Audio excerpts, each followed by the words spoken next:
Mais uma vez, nós estamos de volta para dar continuidade ao estudo das profecias referente aos últimos momentos da história deste mundo. Nós temos que nos preparar, nós temos que nos precaver de algumas coisas, nós temos que nos preparar porque o terror está chegando. O terror está chegando. Deus já deu alerta através do seu pequeno mensageiro, colocando o mundo nos seus devidos lugares. Se vocês analisarem bem, o mundo estava indo de mal a pior. O mundo religioso estava blasfemo demais. Pessoas enriquecendo às custas dos moribundos sofredores pelos quais Cristo morreu. E Deus, então, começou a agir. As pessoas estavam blasfemando de Deus. Através dos carnavais. A própria igreja adventista estava implantando dentro dela cinemas, seriados, como o mundo. Na minha época, foi batizado em 1987. Na minha época, isso era pecado, era digno de ser disciplinado. Mas hoje nós estamos, infelizmente, nós estávamos, e estamos ainda, porque o Corona ainda não fez a sua real obra, ainda não cumpriu a sua real missão. Nós temos que nos precaver como um povo. A salvação, a partir de agora, é individual. Não quer dizer que as igrejas estão fechadas, você tem que se vender ao diabo, não. Continue sendo o verdadeiro adorador na sua casa, mergulhando fundo no oceano infinito de sabedoria que é a Bíblia, examinando o Espírito Profecia, estudando, pesquisando, analisando. Não pode ficar com o celular na mão 24 horas. Tem que eliminar esse negócio. Pega essa onça e quebra, joga no mato, dá para alguém. Porque senão, seremos queimados. O terror está chegando. O círculo, há muito tempo começou a se fechar. Para você ter uma ideia, quando a Venezuela entrou em crise, que a maioria do pessoal veio para cá, o que era mais falado, era sobre a crise da Venezuela.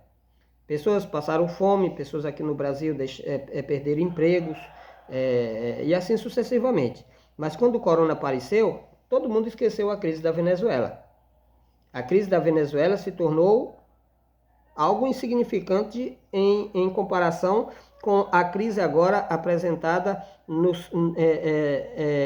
de uma nova forma, A que vem aí vai ser muito mais poderosa do que o Corona.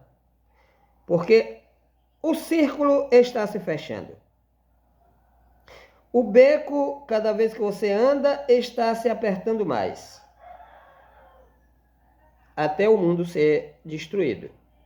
E aqueles que têm Jesus na sua vida, ele vem aqui e tira eles antes do mundo ser totalmente destruído.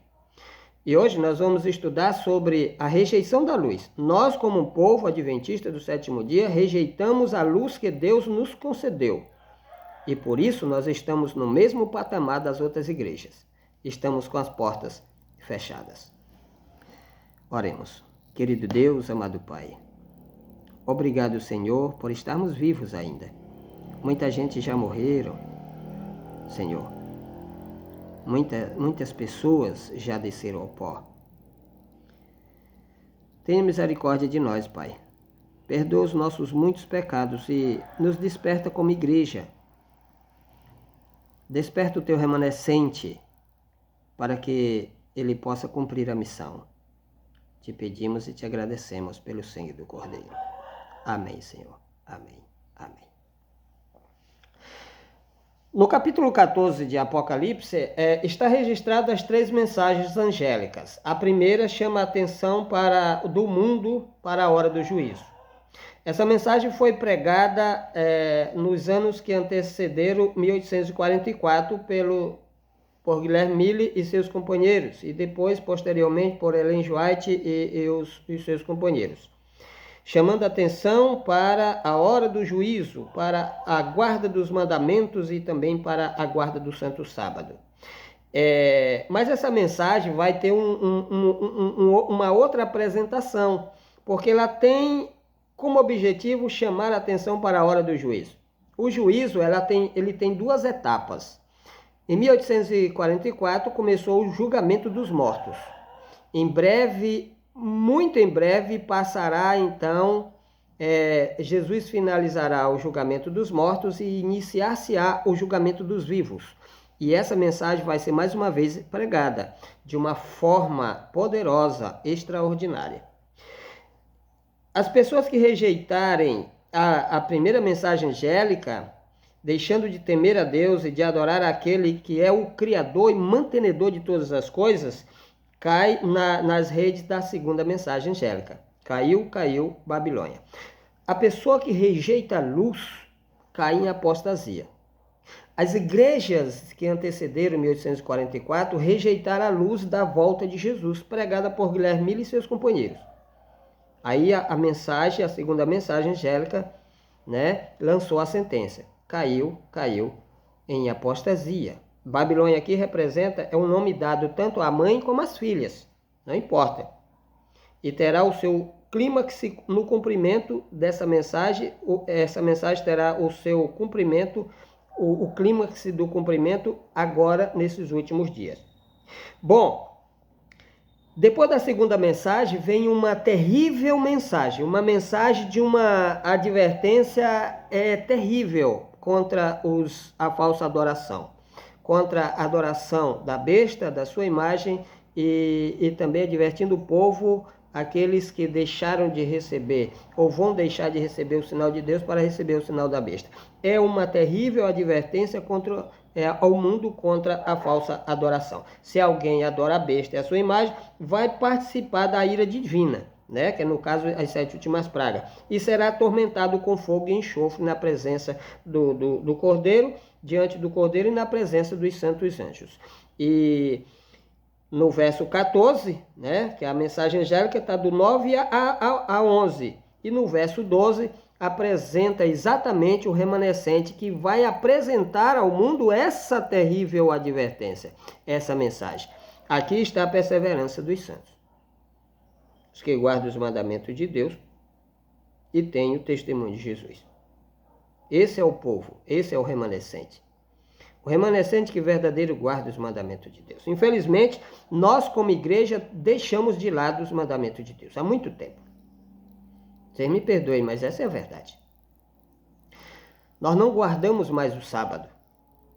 Pregar sobre a volta de Jesus, observa nos nossos púlpitos, se ainda a igreja abrir. Observa, se alguém ainda fala da breve volta de Jesus. Breve virá. Ninguém fala mais. Deixamos há muito tempo de ser adventistas do sétimo dia.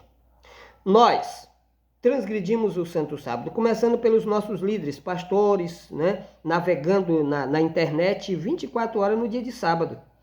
Está entendendo? Vendendo livros dia de sábado, transgredindo e profanando o santo dia do Senhor. A gente compra, a gente vende, a gente conta nossas histórias como se fosse qualquer outro dia. A única coisa que a gente não faz é ir para o trabalho. Mas a gente não está mais santificando o dia de sábado. Há muito tempo, como povo, nós deixamos de santificar o sábado. E como é que nós vamos transmitir uma mensagem contra a falsa adoração se nós não estamos mais nem adorando? Nós estamos falsamente adorando a Deus. E cumpre em nós, como um povo, a profecia de Isaías.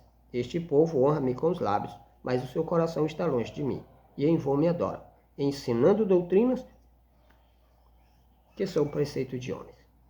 Sabe por que nós estamos assim?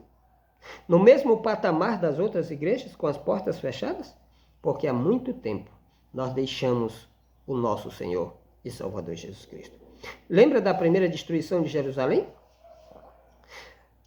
As nações da terra haviam mergulhado profundamente na apostasia, na adoração de ídolos, na idolatria. Aí Deus então usa um homem, idólatra, chamado Nabucodonosor. Transforma ele no seu martelo de ferro, na sua espada de 2 gumes, no seu chicote poderoso. E começa então a eliminar as nações que haviam mergulhado profundamente na apostasia, na idolatria, deixando de adorar o verdadeiro Criador e mantenedor de tudo, para adorar pau, pedra, gesso e assim sucessivamente. Só que as outras nações que foram destruídas era muito mais inocente diante de Deus do que o povo de Israel, que tinha recebido uma grande luz e o terror atingiu eles também. Por que o povo de Deus sofreu as mesmas consequências das outras nações? Porque estava afastado dos princípios da palavra de Deus. Tinham deixado a fonte de toda a vida e agora estava bebendo águas nojentas do paganismo. E eles sofreram as consequências. Assim também estamos nós, com as portas fechadas, porque há muito tempo nós deixamos de obedecer os mandamentos de Deus. Nós estamos na igreja adorando em vão, infelizmente. E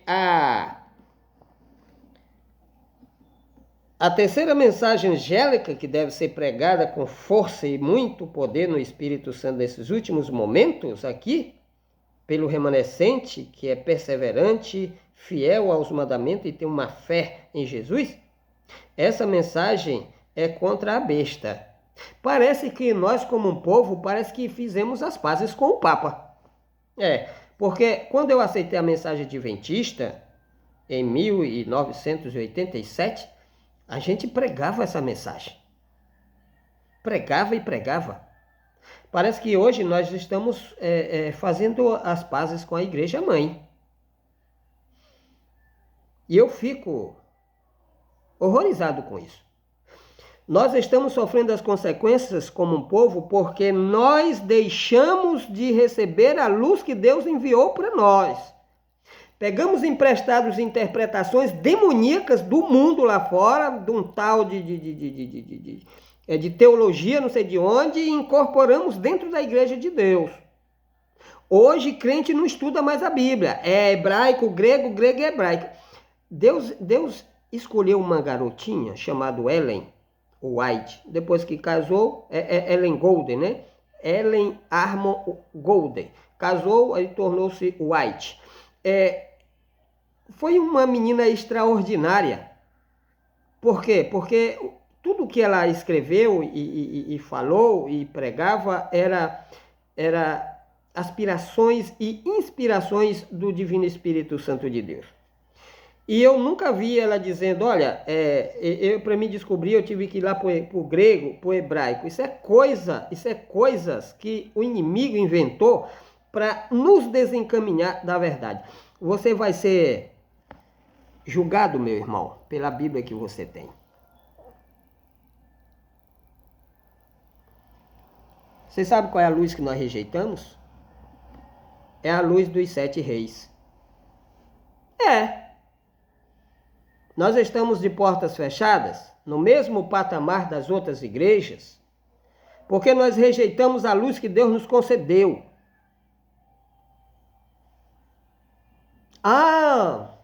Olha, eu assisti vários e vários vídeos de nossos pastores pregando contra uma tal de teoria dos 7 reis. Quem foi que disse que a revelação divina é uma teoria? Quem falou isso? O fulano de tal, ele é teólogo, ele estudou. Eu não sei aonde ele estudou, porque a Bíblia está aqui. Tudo que ele estudou na Bíblia, eu estudei, você pode estudar também. E você pode se aprofundar muito mais dentro do Espírito Profecia, que não tem nada de grego e hebraico. E eles falaram de teoria. E eu assisti vários vídeos. Existe um vídeo aí, já antigo, um pastor ou um ancião proibindo a igreja de assistir os vídeos do pastor Samuel Ramos. Na minha época, pastores não tinham medo de que seus membros fossem pegos por falsas teorias. Não. Sabe por quê? Porque naquela época os nossos pastores levavam a igreja verdadeiramente a estudar a Bíblia. Hoje é um medo exagerado. porque sabe que as ovelhas estão grandemente indefesas contra os ataques infernais de Satanás. No capítulo 17 de Apocalipse, existe uma luz especial que foi derramada nesses dias. E nós rejeitamos a luz como povo. E nós estamos sofrendo as consequências. Pastores dentro da igreja adventista vão passar fome, porque deixaram de receber a luz. Nós, como povo, estamos entrando e adentrando num período crítico da história. Pastores adventistas e não adventistas vão perder os seus empregos e vão ter que trabalhar em outros setores para poder comer, porque a crise está chegando. E sabe por que isso vai acontecer? Porque Deus é misericordioso, está nos ajudando, nos livrando de nós mesmos. Então nós temos que colocar os pingos nos is, tomar uma decisão de ser homens de Deus, de fato e de verdade. Apocalipse 17, no verso 8, no verso 7, o anjo disse para João: João, eu vou te explicar. Tu está aí admirado, espantado pelo que tu viu? Não se preocupe, eu vou te explicar o símbolo, tudo que tu viu. A mulher, a besta, as 7 cabeças, os 10 chifres. Eu vou te explicar. O anjo enviado por Jesus Cristo, pois em Apocalipse capítulo 22 e 16, o próprio Cristo diz: eu, Jesus, enviei o meu anjo para vos testificar essas coisas às igrejas. E o anjo, no verso 7 do capítulo 17, faz uma promessa para João: eu vou te explicar. E no verso 8, ele explica sobre a besta. João, a besta que tu viu é aquela que existiu no passado. Não existe mais, mas ela vai aparecer, cuidado, adverte a igreja. Quando ela reaparecer, as pessoas vão ficar admiradas, tá entendendo? E vão adorar ela. Só que essas pessoas que vão adorar ela são aquelas pessoas cujos nomes não estão escritos no livro da vida, desde a fundação do mundo. São essas pessoas que vão adorar. Em outras palavras, João, vai ter um remanescente. Está explicando. Quando se fala besta de 7 cabeças e 10 chifres com nomes de blasfêmia, está falando de quê? Do papado. Então o anjo está dizendo: João, aquela besta, o papado que tu viu aí, poderoso, né, cheio de nome de blasfêmia, carregando uma mulher, esse papado que foi golpeado em 1798, vai retornar, João. Vai retornar. Ele vai ressuscitar, vai sair do abismo. Vai aparecer. E o negócio vai ficar preto. Então ele explicou, gente. É só a gente pegar na história e ver a história. A história do poder romano papal. Não é verdade? Se o livro de Daniel, capítulo 7 e o capítulo 8 apresentam o papado perseguindo até a volta de Jesus, por que a gente agora está se desviando? Mentindo, pregando mentiras. Por exemplo, no verso 8 ele explica sobre a besta em detalhes. Aí ele pega o verso 8 do capítulo 13 e incorpora bem no centro do verso 8 do capítulo 17. Que é para ninguém, mas mesmo os teólogos, mesmo com isso, eles titubeam a mente daqueles que não estudam a Bíblia. Bom, no verso 9 ele diz assim: João, aqui está o sentido, João, que tem sabedoria. Ele só faltou dizer: João, tu lembra o que o Arcanjo Miguel falou lá no capítulo 12? Eu estava lá, João, com ele, quando ele disse, falando das partes difíceis do livro de Daniel, ele disse assim: os perversos procederão perversamente, nenhum deles entenderá, mas os sábios entenderão. Aí o anjo Gabriel diz aqui para João: João, aqui está o sentido, quem tem sabedoria, os sábios entenderão. Quem tem sabedoria? As 7 cabeças são 7 montes nos quais a mulher está sentada. As 7 cabeças são 7 montes nos quais a mulher está sentada. Que mulher? A mulher que ele viu. Quem é a mulher que ele viu? Olha o verso 18. A mulher que viste é a grande cidade. Essa mulher que deve estar sentada sobre os montes é uma cidade, a cidade de Roma, a sede mundial da Igreja Mãe. Está aqui, sentada sobre 7 montes. Ah, mas tem umas palavrinhas lá mágicas, que eu não sei onde inventaram esse negócio, umas palavrinhas mágicas que lá dá a entender que é monte de verdade, são montanhas, não são colinas. E Roma, a grande cidade que domina sobre os reis da terra, que a própria Ellen White, né, considera como a cidade das 7 colinas, não está sobre montes, está sobre colinas. Gente, tudo é relevo de terra. E nós rejeitamos a luz em busca de coisinhas, desculpazinhas farrapadas para rejeitar a luz. E nós estamos sofrendo as consequências e vamos sofrer as consequências. Pastores vão ficar sem os seus empregos, porque a crise está chegando. Entendeu? Então, ele diz, continua. Aqui está o sentido, que tem sabedoria, as 7 cabeças são 7 montes, nos quais a mulher, isto é, a cidade que reina sobre que domina sobre os reis da terra, está sentada. São também 7 reis. Ah, não, isso aí não é reis, são reinos.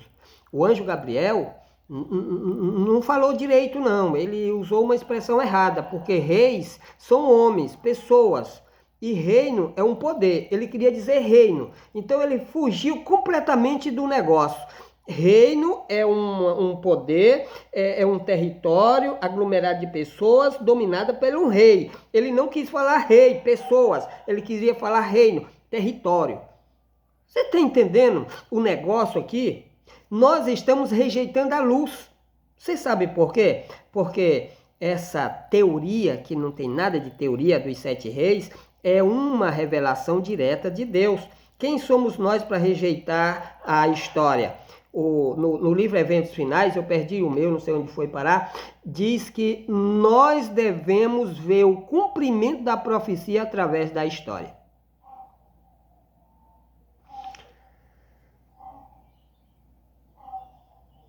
Se a besta não é, mas vai aparecer, é só pegar o miado da coisa e você descobre. Quando o anjo diz, os 7 montes, as 7 cabeças são 7 montes, está focalizando o local onde encontrar os 7 reis. Cidade de Roma. Isso. Quando os papas se tornaram rei? Quando a besta deixou de ser? 1798. Por quê? Recebeu uma ferida mortal, deixou de existir. Aí, a profecia focaliza a origem dos 7 reis como uma ponte entre a ferida mortal e a cura. Porque a cura é o 8º rei. No final, quando a última cabeça, a 7ª, cair, o 8º rei aparece. E as pessoas se admiram. Por que se admira? Porque o papado perseguidor, tirânico e blasfêmico, que foi destruído por Napoleão em 1798, vai reaparecer na pessoa e no comando do 8º rei, que dominará o mundo 3 anos e meio. Não pode falar isso, porque isso está dizendo que Jesus vem logo. Essa é a verdade. Eu não tenho medo de ninguém. Logo eu estou aqui em casa com as portas trancadas. Não vai vir ninguém me bater aqui. Essa é a verdade. Analisa quantos cabeças papais tem desde 1929. Ah, não, mas nós já estamos no 8º rei. Que conversa é essa, gente? Que conversa é essa? A gente não pode fugir da profecia. Nós temos que trilhar o caminho pelo qual Jesus deixou, seguindo as migalhas de pão. Você lembra das migalhas de pão? Tá entendendo? Você precisa levar o seu filho do outro lado de uma floresta. Não pode cortar nenhum mato. Aí você vai deixando migalhas de pão no meio da mata, para ele seguir. E ele vai seguindo, olhando e vendo as migalhas do pão, né? Se não viu um bicho e comeu as migalhazinhas, né? Que a teologia está comendo as migalhas, tudinho. Você chega lá. Bom, nós rejeitamos a luz. A besta que foi o papado de 538 a 1798. A besta que não é o papado, né, pacífico, cujo papado poderoso, perseguidor, blasfêmico não existiu. E a profecia apresenta então uma ponte entre a ferida e a cura. Uma ponte de 7 reis, no final dos quais o papado é restaurado. Que papado é esse? O perseguidor. É a ponta pequena blasfêmica, aquela que abre a boca e mete a ripa, né? E vai ser destruído pelo rei dos reis. Então, a gente vai analisar. 1929, o papado recupera um pouquinho do seu poder. Não é verdade? Mussolini dá alguma coisa para ele. Ah, mas não é Roma, foi Mussolini, é a Itália. Não está na profecia. Quem disse que esse papado dos 7 reis é o papado tirânico e blasfêmico? Não, é apenas uma ponte. A mulher se utilizou de um poderzinho pequeno que foi dado para ela, um animalzinho, porque a besta na Bíblia é o poder que a mulher exerce. E a besta que dominou por 1260 anos foi o poder que Justiniano deu para o Papa João, em 533. Esse poder é a besta. E essa besta de hoje é o poder que o indivíduo lá da Itália, né, Mussolini, deu para a igreja. É o poderzinho, pequenininho, indefeso, mais resistente, está atravessando o deserto. O deserto corresponde desde 1929, momento em que um dos bairros de Roma se torna um reino e o Papa se torna rei dele, até a morte do 7º e último rei, a queda da última cabeça. Ok? Então, a Bíblia diz assim, ó. São também 7 reis, a última parte do verso 9, verso 10, dos quais caíram 5, um existe, o outro ainda não chegou. E quando chegar tem que durar pouco. E a besta que era e não é, também é ele o 8º rei, procede dos 7 e caminha para a destruição. Aqui. É uma revelação extraordinária. Só não aceita quem está com a mente, como é que se diz? Recebeu uma lavagem cerebral. As profecias apontavam o dia exato, a morte, o ano exato e o mês exato da morte do Cordeiro. E mesmo assim o povo de Israel matou ele. Você sabe por quê? Você sabe por quê? Porque o diabo tinha feito uma lavagem cerebral através dos líderes da própria igreja. Era um tal de intérprete da lei, os anciões, né? Eles tinham uma escola lá, a escola dos anciões, que lá eles ludibriavam a mente da pessoa. Diz, olha, o Messias está chegando aí. Ele vai chegar num cavalo branco com uma espada enorme, poderosíssima, e vai destruir todo mundo e nos libertar do cativeiro de Roma, e nós vamos ser um povo famoso. A criança crescia ouvindo essas coisas. E quando Cristo chegou, que tentou tirar isso da mente dos discípulos, não conseguiu. Só foi conseguir depois da grande decepção que eles tiveram. Então, aqui também está tendo infelizmente, fizeram uma lavagem cerebral na cabeça do nosso povo. 5 deles já haviam passado. Um existia, que foi o período no qual João foi transportado, e o outro, quando chegasse, tinha que durar pouco. Se cumpriu tudo isso na teoria dos 7 reis. Isso é até uma blasfêmia falar isso. Teoria dos 7 reis. É uma luz que Deus nos concedeu. Primeiro rei, Pio XI, Pio XII, João 23, Paulo VI, João Paulo I. 5 já caíram. Todos eles ocuparam e desempenharam seu papel na história e caíram. Depois da morte de João Paulo I, sobe ao cenário da história João Paulo II. O anjo chama a atenção para o tempo de João Paulo II. Ele diz, existe.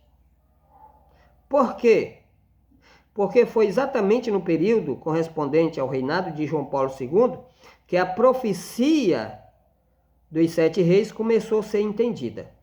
Por isso o anjo transportou ele para esse templo e disse, existe.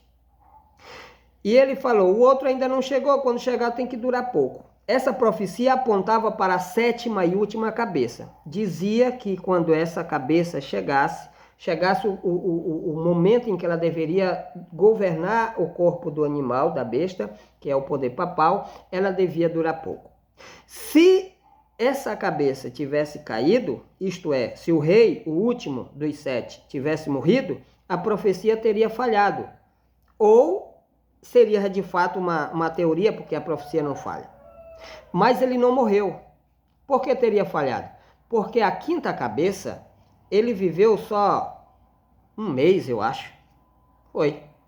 Então, teria falhado. Mas a profecia dizia que a 7ª e última cabeça devia durar pouco. Não fala que ela tinha que cair, isto é, que o rei tinha que morrer. Ele continua sendo a 7ª cabeça. Ele continua sendo a última cabeça. E o 8º rei só vai surgir quando essa cabeça cair. O Papa Francisco, se ele morrer, outro vai surgir no seu lugar. Se o outro morrer, outro surge no seu lugar. E assim vai até a morte de Bento. Bento é a 7ª cabeça. Bento é a 7ª cabeça. Foi nele que se cumpriu a profecia. E quando ele chegar, tem que durar pouco. Não podemos ser burro e ignorante diante de Deus. Nós temos que acatar e aceitar a luz que Deus nos deu. E nós estamos com as portas fechadas porque nós blasfemamos muito com esse respeito. Existia pastores aí famosos que se tornaram ídolos dentro da nossa igreja, que dizia, esse povo que prega essa mensagem são um bando de profetas de plantão, são hereges, e começaram a proibir dentro da própria igreja, dos membros, pensar assim, né? Usando a força que a própria igreja católica usava. Cadê a liberdade religiosa? Cadê a liberdade de escolha? Somos obrigados a fazer uma coisa que o ministério pede, e de encontro à palavra de Deus, eu estou fora desse negócio. Então, a Bíblia está dizendo que 7 reis haveriam até a ascensão do 8º rei, ou até a cura da ferida mortal. A ascensão do 8º rei é a cura da ferida mortal aplicada por Napoleão em 1929, ou em 1798. É a cura. É o anticristo. Mas o anticristo é o diabo, tal. A profecia não fala isso. O diabo é o anticristo? Porque a palavra anti significa contra. Todo mundo que é contra Cristo e sua obra é um anticristo. Mas a Bíblia focaliza o anticristo. Se vocês analisar todas as visões que Daniel teve, que foi explicada pelo anjo Gabriel, no final de cada visão, o anjo Gabriel focaliza o anticristo. O 8º rei, na visão do capítulo 7, na visão do capítulo 8, na visão do capítulo 9, e na visão do capítulo 11. Ele focaliza, começa no 10 e termina no 12, né? Lá no 11 ele focaliza o anticristo. Em todas as visões, no finalzinho, ele focaliza o 8º rei, o último papa da história, aquele que vai abrir a sua boca e vai falar palavras insolentes contra Deus. É aquele que é apresentado em Apocalipse 17 como o seu corpo cheio de nomes de blasfêmia. Ele está chegando. Você acreditando ou não, ele está chegando. Você pode dizer que o 8º rei é um reino que vai surgir ainda, que Jesus tarde virá. Você vai, infelizmente, se decepcionar. Porque essa é a realidade. É a realidade dos fatos. Quando a Bíblia diz assim, são também, usando a expressão também, essa palavra também, ela em Joade explica ela. Ela não vai para grego e hebraico, ela explica dentro da Bíblia que ela tinha. A palavra também dá a entender uma segunda pessoa. Eu vou também. Opa, é porque alguém já disse que ia, né? Eu estou dizendo que eu vou também. Quer dizer, mais de uma pessoa vai indo. Quando ela diz assim, são também 7 reis, é porque é algo além dos montes. E quando no verso 11 diz, a besta que era e não é, também é um oitavo rei, está dando a entender que o poder, a besta é um poder, mas também é um rei. Que Deus possa nos abençoar. Amém.